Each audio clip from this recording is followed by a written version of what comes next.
قل هل يستوي الذين يعلمون والذين لا يعلمون۔ معزز طلباء کرام، اللہ تعالیٰ قرآن مجید میں فرماتے ہیں کیا علم والے اور جاہل برابر ہو سکتے ہیں؟ معزز طلباء کرام، جس طرح علم سیکھنا بہت ضروری ہے اور ہم لوگ اپنی تگ و دو کوشش اور اپنی تمام تر ایکٹیویٹیز صرف کرتے ہیں صرف اس لیے کہ ہم علم سیکھ سکیں، آگے بڑھ سکیں، اسی طرح علم کے ساتھ ساتھ ادب سیکھنا بھی انسان کے لیے بہت ضروری ہے۔ اور علم اور ادب کا آپس میں بہت گہرا تعلق ہے۔ حضرت علی رضی اللہ تعالیٰ عنہ سے کسی نے پوچھا تھا ہم اپنی اولاد کو، اپنے اہل و عیال کو آگ سے کیسے بچا سکتے ہیں؟ تو انہوں نے فرمایا تھا کہ علموہم وادبوہم، اپنی اولاد کو صرف علم نہیں بلکہ ان کو ادب بھی سکھلاؤ۔ معزز طلباء کرام، اس طرح علم کے ساتھ ادب بہت ضروری ہے۔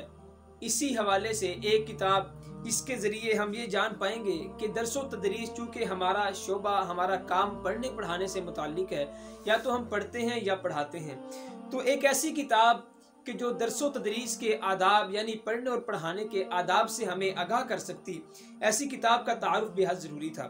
اور اسی لیے آج میں جس کتاب کا آپ کو تعارف پیش کرنے جا رہا ہوں، اس کتاب کا نام ہے درس و تدریس کے آداب۔ اس کتاب کے اصل نام، یہ کتاب عربی زبان میں لکھی گئی تھی، تذکرۃ السامع والمتکلم فی ادب العالم والمتعلم۔ اس کتاب کے مصنف ہیں الامام بدر الدین بن ابراہیم بن سعد اللہ بن جماع الکنانی۔ آپ وقت کے بہت بڑے امام ہیں۔ امام ذہبی رحمہ اللہ فرماتے ہیں کہ امام بدر الدین ابراہیم اتنے بڑے امام تھے کہ آپ ایک ہی وقت میں تاریخ، اصول حدیث، اصول تفسیر، قرآن مجید اور اسی طرح حدیث میں اور فقہ میں بہت زیادہ مہارت رکھتے تھے۔ اور اس کتاب کو سب سے پہلے ہندوستان میں ہاشم ندوی رحمہ اللہ نے 1354 میں ترجمہ کروا کے جب شائع کیا تو یہ کتاب ہندوستان میں بہت زیادہ مقبول ہوئی۔ لیکن اس کے چند دن کے بعد پھر حسان بن عبد المنان حافظہ اللہ نے اس کتاب کا ترجمہ کروا کے پاکستان میں اس کی کاپیاں جب شائع کی تو یہ کتاب پاکستان میں بھی بہت زیادہ مقبول ہوئی۔ اس کتاب کے 136 پیجز ہیں۔ تو معزز طلباء کرام، اس کتاب کے ہم آتے ہیں مقدمے کی طرف۔ تو اس کتاب کے مقدمہ میں امام ابن سیرین رحمہ اللہ کا قول نقل کیا گیا ہے۔ وہ کہا کرتے تھے امام ابن سیرین رحمہ اللہ کہ پہلے لوگ جس طرح علم سیکھا کرتے تھے اور جتنی محنت، جتنی تگدو وہ علم کے لیے کیا کرتے تھے، اس سے زیادہ وہ قدر، اس سے زیادہ محنت اور کوشش وہ اس بات میں کیا کرتے تھے کہ ہم ادب بھی سیکھ لیں۔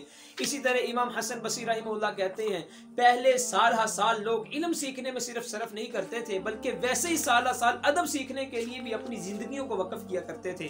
اور ایک بزرگ اپنے بیٹے کو نصیحت کرتے ہوئے کہتے ہیں بیٹا میں تمہیں ایک نصیحت کرتا ہوں، اپنی زندگی کے اندر ادب کا ایک باب سیکھ لینا علم کے 70 ابواب سیکھ لینے سے بہتر ہے۔